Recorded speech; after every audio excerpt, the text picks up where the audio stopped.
అనంటే, నేను మీ పితరుల దేవుణ్ణి, నేను అబ్రహాము దేవుణ్ణి, నేను ఇస్సాకు దేవుణ్ణి, నేను యాకోబు దేవుణ్ణి అని చెప్పు అని అన్నాడు. నిర్గమాకాండం 3వ అధ్యాయము 15-16 వచనాలు ఇంట్లో చదువుకోండి. అలా పిలిచినటువంటి దేవుడు మొదటి ఒడంబడిక నోవహుతో, 2వ ఒడంబడిక అబ్రహాముతో, 3వ ఒడంబడిక అంటే అబ్రహాము పిల్లలైనటువంటి ఇస్సాకు, యాకోబులు మరియు ఇశ్రాయేలుతో, 4వ ఒడంబడిక మోషే ద్వారా, 5వ ఒడంబడిక తనలో నుంచే బయటకు వస్తాడు అని చెప్పినటువంటి దావీదుతో, దావీదు అడిగినప్పుడు నీ కుమారుని ద్వారా చేస్తాను అని చెప్పి తన కుమారుడైనటువంటి యెష్షయి చిగురు మరియు మొద్దు వేరు అయినటువంటి మన ప్రభు అయినటువంటి యేసు క్రీస్తులో ఆయన ఒడంబడికను, ఆయన మనతో చేసిన కాంట్రాక్ట్ను ఆయన నిలబెట్టుకుంటూ వస్తున్నాడు. మాట దేవుని వాక్యం అనంటే ఆయన మనుషులతో చేసిన ఒడంబడిక, కవనెంట్ అని దీన్ని పిలుస్తారు.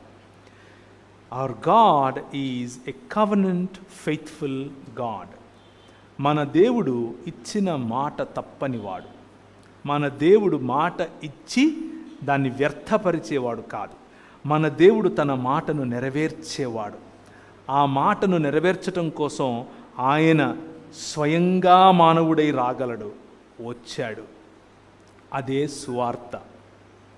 God promised that we all will be his family once again.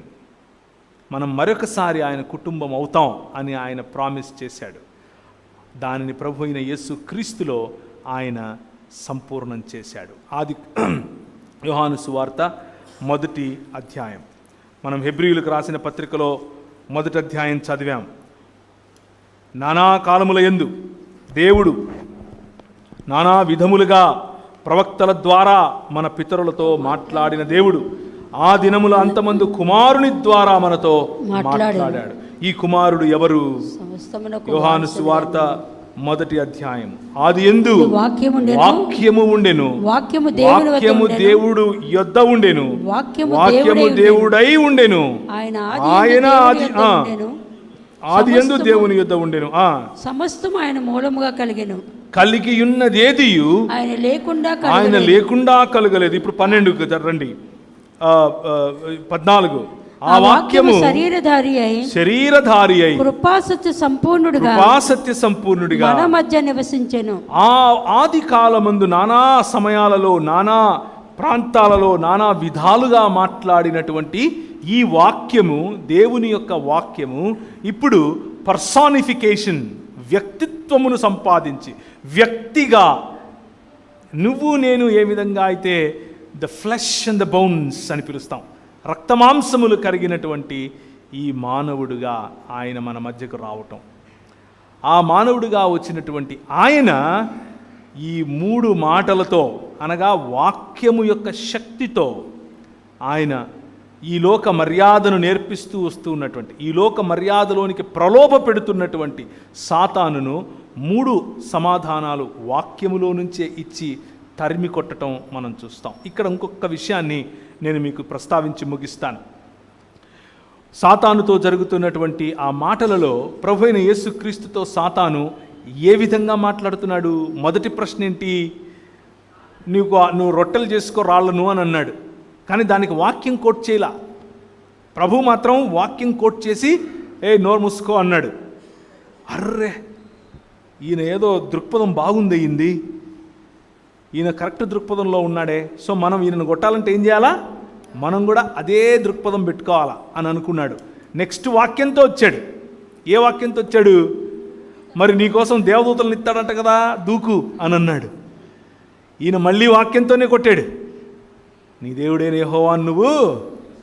So ఈ లోక మర్యాద మనము సరైన దృక్పథములో నడుస్తున్నప్పుడు, వాక్యమనే దృక్పథంలో నడుస్తున్నప్పుడు, వాక్యమనే దృక్పథాన్ని మనం ప్రజలకు చెబుతూ ఉన్నప్పుడు, ఆ వాక్యాన్నే తీసుకుని నిన్ను ఈ లోక మర్యాదలోనికి పిలిచే ప్రయత్నం చేస్తుంది.